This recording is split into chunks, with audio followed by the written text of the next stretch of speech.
अगदी साध्या सोप्या पद्धतीची मसाला भेंडी बनवायला अगदी सोपी, पण चवीला जबरदस्त. जेवढी साधी बनवायला त्याच्यापेक्षा 10 पटीने 100 पटीने ही खायला चविष्ट अशी लागते. तर वेळ न गमावता रेसिपीला सुरुवात करूया. सुरुवात करण्याआधी तुम्ही जर ही रेसिपी फेसबुकवर बघत असाल तर माझ्या पेजला फॉलो करा आणि यूट्यूबवर बघत असाल तर माझ्या चॅनलला सबस्क्राईब करा.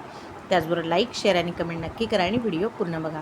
हॅलो फ्रेंड्स, मी लतिकाच किचनमध्ये तुमचं स्वागत आहे. तर इथे बघा, मी इथे 1 किलो भेंडी घेतलेली आहे. त्याला 2 पीसेसमध्ये करून 4 भाग केलेले आहे, 2-2, आणि त्याच्यानंतर मधातनं असे तुम्हाला गोल जशा जुलियन कट जशा पद्धतीने कापायची त्या पद्धतीने कापून घ्यायची. आधी स्वच्छ धुवून घ्यायची, मग कापायची.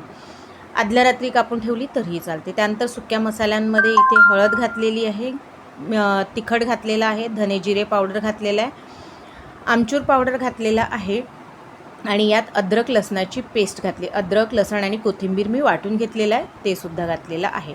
आता याला आपल्याला मॅरिनेट करून ठेवायचं आहे. तर कमीत कमी अर्धा तास आपण याला मॅरिनेट करून ठेवू, जास्तीत जास्त 1 तास. पण फार जास्त वेळ ठेवू नका, नाहीतर ही चिकट येते. तर याला छान व्यवस्थित मिक्स करून मी अर्धा तास झाकून व्यवस्थित ठेवून देते आहे. त्याचबरोबर माझ्या चॅनलवर वेगवेगळ्या आणि नवनवीन रेसिपीज आहेत. छान छान रेसिपीज दिलेल्या आहे. एंड स्क्रीनलासुद्धा दिलेली आहे आणि आय बटनलासुद्धा दिलेली आहेत. तर नक्की व्हिजिट करा आणि तुम्हाला कोणती रेसिपी आवडली ते मला नक्की कळवा. आणि हो, आजची जर रेसिपी थोडी जरी आवडली असेल तर कमेंट करायला विसरू नका आणि एक लाईक नक्की करा. तर आता याला मॅरिनेशनसाठी ठेवून दिलेला आहे. अर्धा तास झाला आहे, उघडलं आहे बघा. आता बाकीचे काही मसाले घालायचे, ते घालायचं आहे इथे आपल्याला. तर सगळ्यात पहिले चवीपुरतं मीठ घालायचं आहे आपल्याला इथे. तर इथे मी 1.5 चमचा मीठ घातलेला आहे. तुम्ही तुमच्या टेस्ट अकॉर्डिंग कमी जास्त करू शकता. त्यानंतर हिंग घातलेला आहे. हिंगाने खूप छान अशी चव येते, मस्त असा खमंग सुगंध येतो हिंगाचा. आणि त्याच्यानंतर यात घालायचं आपल्याला बेसन. थोडंसंच घालायचं जेणेकरून याला छान कोटिंग पण येते आणि ही मसाला भेंडी खूप छान चविष्ट अशी लागते. तर आता सगळे साहित्य घालून झालेले आहेत. एकदा आता मिक्स करून घेते आहे.